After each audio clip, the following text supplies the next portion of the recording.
السلام علیکم۔ آپ دیکھ رہے ہیں مکس اسٹوری چینل۔ کہانی جنت کے پتے پیش کی جا رہی ہے، جس کو لکھا ہے نمرہ احمد نے۔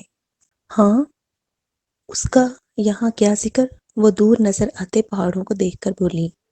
ٹرائے کا تاریخی شہر ترکی میں ہی واقع ہے۔ ہاں، وہ ہیلن آف ٹرائے کی کہانی ترکی کی ہی ہے۔ اچھا۔ جہان نے اپنے تئیں اسے متاثر کرنے کی کوشش کی، مگر حیا نے ذرا اثر نہیں لیا۔ وہ ابھی ڈی جے کی دوست ہونے کا حق ادا کرنا چاہتی تھی۔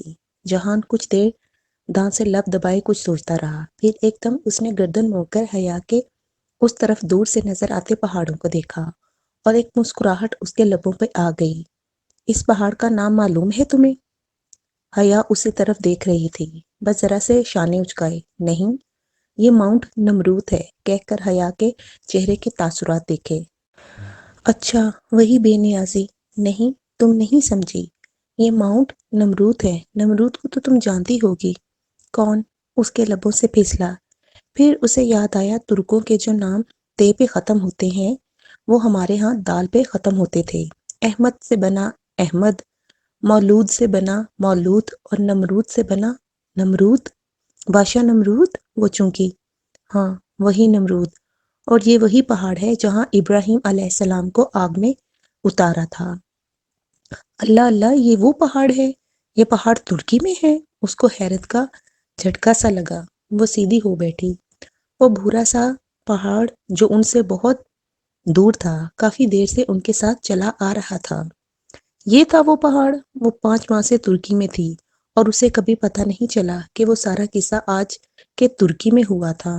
جہان اپنے مقصد میں کامیاب ہو کر آسودہ سا مسکراتے ہوئے ڈرائیو کر رہا تھا، اور وہ اپنا اسلام آباد بلائے بنا پلک جھپکے اس پہاڑ کو دیکھ رہی تھی۔ وہ 4000 سال پرانا قصہ، وہ جس کا ذکر پرانی کتابوں میں ملتا ہے، وہ اس پہاڑ پہ پیش آیا تھا۔ بالکل اسی پہاڑ پہ جب حضرت ابراہیم علیہ السلام کو، جنہیں یہودی، عیسائی اور مسلمان سب اپنا پیغمبر مانتے ہیں، ان کو آگ میں ڈالا گیا تھا۔ وہ آگ جو جلا دیتی تھی، جو راکھ کر دیتی تھی، مگر وہ آگ ان کے لیے گلزار بن گئی تھی، نرم گلابوں کی طرح۔ پھر ہر کسی کے پاس قلب سلیم نہیں ہوتا نا، اور جانے اس سلیم دل کو حاصل کرنے کے لیے پہلے انسان کو کتنا جلنا پڑتا ہے، یہاں تک کہ آگ اس پہ اثر کرنا چھوڑ دے۔ ہاں، تپش اثر کرنا چھوڑ دیتی ہے جب جل جل کر انسان کندن بن جاتا ہے، اور پھر لوگ پوچھتے ہیں آپ کو عبایا میں گرمی نہیں لگتی؟ اور حجابی لڑکی حیران ہوتی ہے، گرمی؟ کون سی گرمی؟ اس نے بے اختیار بازو کے اوپری حصے کو چھوا جہاں داغے گئے 3 حروف آج بھی ویسے ہی تھے، ہو۔ وہ کون تھی؟ ہاں، بہت گنہگار، بہت غلطیاں کرنے والی ہی سہی، بہت نافرمان قسم کی مسلمان ہی سہی، مگر سامنے اس پہاڑ پہ نقش تحریر سے ایک امت ہونے کا رشتہ تو تھا ہی۔ اور زندگی میں بعض لمحے ایسے ہوتے ہیں جب کسی مسلمان کو خون سے ابلتے جوش، بازو پہ کھڑے ہوتے رونگٹے اور فراتے جذبات میں بھیگی آنکھوں کے ساتھ اپنے مسلمان ہونے پہ فخر ہوتا ہے۔ اس کے لیے بھی وہ ایک ایسا ہی لمحہ تھا۔ کیلس قریب آیا تو نمرود داغ کوہ نمرود دور ہوتا گیا، مگر اس کا سحر ابھی تک قائم تھا۔ جہان بتا رہا تھا کہ نمرود داغ پہ نمرود کے بڑے بڑے مجسمے پڑے ہیں جن کے سر کاٹ دیے گئے ہیں۔ اب وہ کٹے ہوئے سر پہاڑوں کے قدموں میں جا بجا پڑے ہیں، اور سیاح ان سٹولز پر بیٹھ کے تصاویر بنواتے ہیں۔ جو سر جھکتے نہیں، اسی بری طرح کاٹ دیے جاتے ہیں۔ چلو، وقت انسان سے جو بھی چھینے، کم از کم اس بات کا فیصلہ تو کر ہی دیتا ہے کہ کون تاریخ کے درست طرف تھا اور کون غلط طرف۔ کیلیس سے ذرا دور وہ ایک گیس اسٹیشن پر رکے تو جہان نے کہا کہ وہ ادھر قریبی سٹور سے گفٹ لینا چاہتا ہے۔ کس کے لیے اس نے نہیں بتایا، یقیناً اپنے میزبانوں کے لیے۔ وہ بھی گاڑی سے نیچے اتر آئی۔ اسٹور میں آ کر وہ پرفیوم والے ریک کی طرف چلا گیا، خالص زنانہ پرفیومز۔ اسے شبہ ہوا کہ وہ کسی لڑکی کے لیے شاپنگ کر رہا ہے، عجیب سا لگا۔ خیر، وہ میک اپ سیشن میں کاسمیٹکس الٹ پلٹ کر دیکھنے لگی۔ پھر یاد آیا کہ کاجل خریدنا تھا، اس کا کب کا ختم ہو چکا تھا۔ اب استعمال بھی ذرا کم کرتی تھی، پتہ نہیں یہاں سے کیسے ملے۔ کاجل اسٹیکس کی ٹوکری سے جیسے ہی اس نے ایک کاجل اٹھایا، ایک یاد چھم سے آنکھوں کے سامنے آ کھڑی ہوئی۔ ترکی آنے سے قبل وہ چند روز جب اس نے اور ڈیجے نے اکٹھی شاپنگ کی تھی، انہی میں سے ایک دن وہ ایک شاپ کے کاسمیٹکس سیکشن میں کھڑی تھی۔ حیا، سب سے اچھا اور اعلیٰ میک اپ برانڈ کون سا ہے؟ اس نے لپ گلوز ہونٹوں پہ لگا کر چیک کرتی حیا کو ماہر تصور کر کے پوچھا تھا۔ میک، اس نے مسرور سے انداز میں جواب دیا۔ ہاں، ڈی جے سیلز گرل کی طرف مڑی۔ ایک میک کا کاجل دکھا دو۔ سیلز گرل نے فوراً میک کا کاجل نکال کر سامنے کیا۔ خوبصورت ڈبی، جدید انداز، ڈی جے کی آنکھوں میں ستائش ابھری۔ کتنے کا ہے؟ اس نے الٹ پلٹ کر ڈبی دیکھتے ہوئے پوچھا۔ 800 روپے کا۔ ڈی جے کا منہ کھل گیا۔ یہ ایک 800 روپے کا ہے؟ سیلز گرل نے شائستگی سے اسبات میں سر ہلایا۔ ڈی جے نے ہاتھ میں پکڑے کاجل کو دیکھا اور پھر سیلز گرل کو، پھر حیا کی طرف ہو کر سرگوشی کی۔ Be Pakistani and buy Pakistani. ساتھ ہی ٹھگ سے کاجل کاؤنٹر پر رکھ کر قطعیت سے سیلز گرل سے بولی، دکھائیں بھی وہی اپنا 35 روپے والا ہاشمی کاجل۔ منظر نگاہوں کے سامنے تحلیل ہو گیا اور نگاہیں دھندلا گئیں۔ پھر بھی وہ دھیرے سے ہنس دی اور آنکھیں رگڑیں۔ یادیں جو کبھی پیچھا نہیں چھوڑتی۔ وہ کاجل لیے بغیر کہ اب پاکستان سے ہی لے گی، جہان کی طرف چلی آئی۔ وہ ایک پرفیوم خرید چکا تھا اور اب پیمنٹ کر رہا تھا۔ اتنا چھوٹا سا سٹور ہے، تمہیں کیسے پتا کہ اتنا مہنگا پرفیوم جو لے رہے ہو وہ اوریجنل ہے یا نقل؟ جہان کو ٹوکنا تو قومی فریضہ تھا اس کے لیے۔ جہان نے باقیہ پیسے پکڑتے ہوئے مڑ کر سنجیدگی سے اسے دیکھا اور پھر لفافے سے پرفیوم نکال کر ڈبی سے شیشی باہر نکالی۔ پھر شیشی کی اسپرے نوزل اپنی انگلی کے قریب لے جا کر اسپرے کیا۔ دیکھو یہ کتنا فائن اور برابر اسپرے ہوا ہے۔ اگر نکلی ہوتا تو ذرا پچکڑی کی صورت اسپرے ہوتا، اور میں نے کئی بار پریس کر کے دیکھا ہے، کیونکہ پہلی دفعہ میں تو اوریجنل پرفیوم پریس کرنے پہ بھی اسپرے اتنا فائن نہیں ہوتا۔ اس نے ہاتھ پہ لگی پرفیوم کو انگلیوں سے مسلا، پھر شیشی کا نوزل حیا کے سامنے کیا۔ دیکھو یہ نوزل کتنا پتلا ہے، اور اوریجنل پرفیوم کا ہمیشہ پتلا ہوتا ہے، جبکہ اسی برانڈ کے نکلی پرفیومز کا نوزل ذرا کھلا ہوگا۔ پھر وہ شاپر میں پرفیومز ڈالتا پلٹ گیا۔ اس نے بس اسبات میں سر ہلایا۔ اس آدمی کے پاس ہر مسئلے کا حل ہوتا تھا۔ جب وہ کیلیز کی گلیوں سے گزر رہے تھے تو وہ سوچنے لگی کہ آخر کیسے اس کے پاس ہر مسئلے کا حل ہوتا تھا۔ یہ ساری باتیں کوئی سکھا تو نہیں سکتا تھا، یہ خود سیکھی جاتی ہیں، تجربے سے، مشاہدے سے۔ ہاں، وہ یقیناً کسی مسئلے کی وجہ سے اکتا جاتا ہوگا، مگر پھر عام لوگوں کی طرح اس چیز کو ٹھپ کر کے بیٹھ نہیں جاتا ہوگا، بلکہ اس کا حل ڈھونڈتا ہوگا، اور ڈھونڈنے سے تو سب مل جایا کرتا ہے۔ ہاں، وہ اسٹرگل کرنے والوں میں سے تھا۔ وہ اس سے متاثر ہوئی تھی، مگر خیر یہ بات اسے کہے گی تو وہ بھی نہیں۔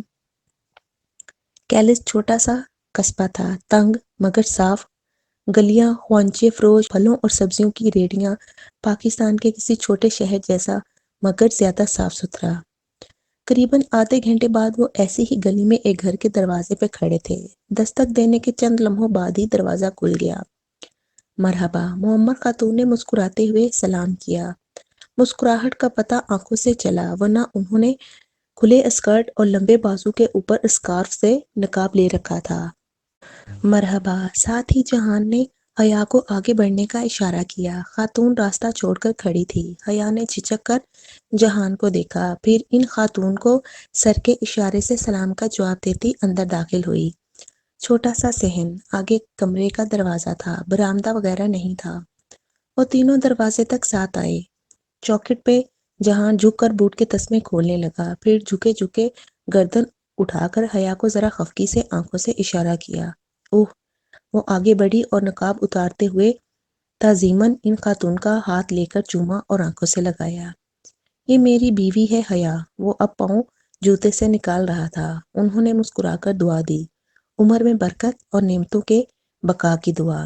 وہ مسکراتے ہوئے دوبارہ نقاب کرنے لگی تو وہ سیدھا ہوتے ہوئے بولا، یہاں اور کوئی نہیں ہے، اتار دو۔ پھر ان خاتون کی طرف اشارہ کرتے ہوئے بولا، یہ مریم خانم ہے، میرے دوست علی کرامت کی والدہ۔ حیا کو حیرت کا جھٹکا لگا۔ اللہ اللہ، یہ تھی وہ؟ حد ہے، جہان نے بتایا بھی نہیں۔ بہت خوشی ہوئی آپ سے مل کر، وہ واقعی خوشی سے بولی تھی۔ وہ خاتون مسکراتے ہوئے سر ہلا کر اندر لے گئیں۔ جب وہ ایک فرشی نشست والے کمرے میں آ بیٹھے تو وہ بہت اشتیاق سے کہنے لگی، مجھے جہان نے بہت دفعہ آپ کے بارے میں بتایا تھا۔ کرامت بے، آپ کے ہسبینڈ کی ورک شاپ تھی نا استنبول میں، اب کہاں ہوتے ہیں وہ؟ اس سوال پر مریم خانم کی مسکراتی آنکھیں ذرا سمٹی۔ انہوں نے جہان کو دیکھا اور جہان نے حیا کو۔ کیا کچھ غلط پوچھ لیا؟ ان کی ڈیتھ ہو چکی ہے بیٹا، وہ بولی تو آواز سوگوار تھی۔ اوہ، اللہ مغفرت کرے، اسے پچھتاوا ہوا۔ پھر موضوع بدلنے کی غرض سے بولی، اور آپ کی ایک جٹھانی بھی تھی، فریحہ، جہان کو بہت پسند تھی وہ۔ بتایا تھا اس نے مجھے کہ وہ بہت خوبصورت تھیں۔ وہ لوگ استنبول میں ہوتے ہیں کیا؟ خانم، ہم کھانا کھائیں گے مگر کوئی تکلف نہ کیجیے گا، جو بنا ہے لے آئیں، وہ ذرا اونچی آواز سے بولا۔ حیا خاموش ہو گئی، پھر کچھ غلط پوچھ لیا تھا شاید۔ ہاں، تم بیٹھو، میں کھانا لاتی ہوں۔ اس کی اپنائیت پر ان کی پھیکی پڑتی مسکراہٹ دوبارہ زندہ ہوئی اور وہ باہر چلی گئیں۔ کتنا بولتی ہو تم؟ وہ جھنجھلا کر اس کی طرف پلٹا، جو کاؤ تکیے سے ٹیک لگائے بیٹھی تھی۔ جو پوچھنا ہے مجھ سے پوچھ لو، مگر ان سے نہیں۔ تم تو جیسے فوراً بتا دو گے نا۔ اتنے گھنٹے ہو گئے سفر کرتے، ایک دفعہ ذکر نہیں کیا تم نے کہ ہم علی کرامت کے گھر جا رہے ہیں۔ فریحہ نے کئی سال پہلے خودکشی کر لی تھی، اور اس سے پہلے اس نے ان کے شوہر کو قتل کر دیا تھا۔ اللہ اللہ، ششدر سی ہو کر اس نے جہان کو دیکھا۔ مگر کیوں؟ جہان نے شانے اچکائے۔ زمین جائیداد کا مسئلہ تھا شاید۔ یہ لوگ اب یہیں رہتے ہیں، ان کے حالات بھی اچھے نہیں ہیں۔ علی کرامت آج کل ادھر نہیں ہوتا، لیکن اب یہ ٹاپک ان کے آگے نہ چھیڑنا۔ اوکے، میں چپ ہوں۔ اس نے کندھے جھٹکے۔ یوں لگا کہ جہان اصل وجہ جانتا ہے اور چھپا گیا، لیکن پوچھنے کا فائدہ نہیں تھا۔ تم مریم خانم کے لیے لائے ہو پرفیوم؟ اس نے پھر سوال کیا، حالانکہ اس کے سامنے ہی جہان نے انہیں وہ گفٹ پیک تھمایا تھا۔ ہاں، انہیں خوشبو بہت پسند ہے۔ جب میں چلا جاؤں گا تو وہ اسے ضرور استعمال کریں گی، اور انہیں اچھی بھی لگے گی۔ وہ ان کا ذکر بہت محبت اور ادب سے کر رہا تھا۔ اس کی اپنی مرحا جمیلہ۔ پھر کھانے کے وقت مریم خانم نے ڈش اس کے آگے کرتے ہوئے کہا، جہان کو بورک بہت پسند ہے، اور ایران بھی۔ تمہاری پسند کا نہیں پتا، کیا تم یہ کھا لو گی؟ جی بالکل۔ پہلی بار اسے احساس ہوا تھا کہ اسے جہان کی پسند ناپسند کا علم نہیں تھا، کھانے کے بارے میں ہی صحیح۔ ایران ترک لسی تھی، اور بورک سموسے یا کچوری ہی کی ایک جدید شکل تھی۔ جہان بہت شوق سے کھا رہا تھا۔ گو بہت زیادہ نہیں، مگر پرخلوص اور محبت کا بھی ذائقہ ہوتا ہے۔ تمہارا کمرہ اوپر تیار ہے، تم آرام کر لو۔ کھانے کے بعد وہ ہاتھ دھو کر آیا تو مریم خانم نے کہا، جی۔ وہ اسبات میں سر ہلاتا، رومال سے ہاتھ صاف کرتا، حیا کو ایک نظر جیسے کہہ رہا ہو میں ذرا آرام کر لوں دیکھ کر کمرے سے باہر نکل گیا۔ حیا نے گردن موڑ کر دیکھا، آدھ کھلے دروازے سے سیڑھیاں نظر آ رہی تھی۔ وہ اب اوپر جا رہا تھا، اس گھر سے جیسے وہ بہت مانوس تھا۔ لائیں، میں آپ کی مدد کر دیتی ہوں۔ وہ ان کے ساتھ برتن اٹھانے لگی۔ کچن میں آ کر اس نے دیکھا کہ مریم خانم نے اپنا نقاب اتار دیا تھا۔ وہ واقعی سیاہ فام تھیں، مگر پھر بھی بہت خوبصورت تھیں، اور محبت پسندیدگی کو تو نہیں کہتے۔ عربی لغت میں محبت کہتے ہی کسی شخص کا کسی دوسرے کی نظر میں خوبصورت لگنے کو ہے، اتنا خوبصورت کہ وہ دل میں گھس جائے۔ اور واقعی اتنی خوبصورت تو پھر وہ تھی ہی۔ ان کا گھر چھوٹا تھا، مگر سلیقے سے سجا ہوا۔ بڑے گھر تو سب سجا لیتے ہیں، اصل آرٹ تو چھوٹے گھر کو سجانا ہوتا ہے۔ بیٹھک سے نکلو تو ایک جانب سیڑھیاں اور دوسری جانب کچن تھا۔ تم بھی آرام کر لو، کافی تھک گئی ہوگی۔ جب وہ کچن میں پھیلاوا سمیٹنے لگی تو مریم خانم نے بہت اپنائیت سے کہا۔ حیا نے ایک نظر کھلے دروازے سے آتی سیڑھیوں کو دیکھا۔ اوپر ایک ہی کمرہ ہوگا، اور کتنا برا لگے گا کہ وہ ابھی ادھر چلی گئی۔ نہیں، اصل میں تو سوتی آئی تھی، ویسے بھی تھک گئی ہوں بیٹھ بیٹھ کے، اب لیٹنے کا دل نہیں کر رہا۔ وہ آرام کرے گا ابھی، میں آپ کے ساتھ بیٹھوں گی۔ چلو، جیسے تمہاری مرضی، وہ مسکرا کے بولی۔ جب کچن سمیٹ لیا تو وہ دونوں اسی فرشی نشست والے کمرے میں آ بیٹھی۔ کچھ لمحے خاموشی میں گزر گئے۔ حیا کی سمجھ میں نہیں آیا کہ وہ کیا کہے۔ نئی جگہ تھی، وہ بے تکلف ہونا نہیں چاہ رہی تھی، مگر اس گھر میں کچھ انوکھی سی اپنائیت تھی۔ کیا وہ اکثر یہاں آتا رہتا ہے؟ کبھی کبھی آتا ہے، وہ بھی پچھلے 3 سال سے، جب اس کا کاروبار اس جگہ پہ ہو گیا ہے۔ اس بات پہ حیا نے غور سے ان کا چہرہ دیکھا، مگر یوں لگا جیسے وہ نہیں جانتی کہ وہ کون سا کاروبار کر رہا ہے۔ تمہاری شادی کب ہوئی تھی؟ انہوں نے مسکرا کر اسے دیکھتے ہوئے پوچھا۔ وہ ذرا گڑبڑا گئی، پتہ نہیں جہاں نے کیا کہہ رکھا تھا، پھر زبردستی ذرا سا مسکرائی۔ زیادہ عرصہ نہیں، 22 سال ہونے والے ہیں۔ اچھا، اللہ خوش رکھے تمہیں، مسکرا کر سر ہلاتی دعا دے رہی تھی۔ عربوں کی مخصوص عادت۔ جہان کیا اتنے سال آپ سے کانٹیکٹ میں رہا تھا؟ ہاں، فون کرتا رہتا تھا، 2-3 برس سے تو آنے جانے بھی لگا ہے۔ بہت سعادت مند لڑکا ہے، ہمیں کبھی بھی نہیں بلایا۔ جی، وہ بتاتا تھا آپ کے بارے میں اکثر۔